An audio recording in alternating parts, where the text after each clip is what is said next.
தமிழ்நாடு சட்டமன்றத்தில் முதல்வர் C Joseph Vijay அவர்கள் அவருடைய டேபிளில் 3 ஃபைல்கள் இருக்கிறதாம். அந்த 3 ஃபைலும் ஆதாரத்தோடு இருக்கிறதாம். கைது செய்து விடுவேன் என்று திராவிட முன்னேற்ற கழகத்தை பார்த்து இன்றைக்கு சொல்லியிருக்கிறார். உடனே ஓப்பன் சேலஞ்சு செய்தார் உதயநிதி, எதிர்க்கட்சியுடைய சட்டமன்ற தலைவர் அவர்கள். ஆதாரம் இருந்தால், சாட்சிகள் இருந்தால் நிச்சயமாக உறுதியாக நீங்கள் யாராக இருந்தாலும் கைது செய்யலாம் என்று சொல்லியிருக்கிறாரு.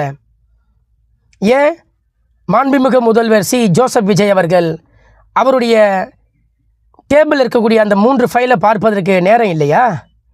காலையில் 9 மணிக்கு வராரு பணிக்கு, மீண்டும் 6 மணிக்குத்தான் வீட்டுக்கு செல்லுகிறார். அப்படி என்று சொன்னால் அவ்வளோ பிஸியா மாண்புமிகு சி ஜோசப் விஜய் அவர்கள்? ஒரு 10 நிமிடம் கிடைக்காத மேசையில் இருக்கிற அந்த ஃபைல் எடுத்து பார்ப்பதற்கு? ஏன் எடுத்து பார்த்துருக்கலாமே, சாட்சி இருக்குது, ஆதாரம் இருக்கிறது. அப்படி என்றால் நீங்கள் கைது செய்திருக்கலாமே. அவர்கள் எந்த இயக்கத்தை சார்ந்தவர்களாக கூட இருக்கட்டுமே, ஆதாரம் இருந்தால், சாட்சிகள் இருந்தால் நிச்சயமாக நீங்கள் கைது செய்யலாம். தவறு செய்திருந்தால் நிச்சயமாக கைது செய்யலாமே.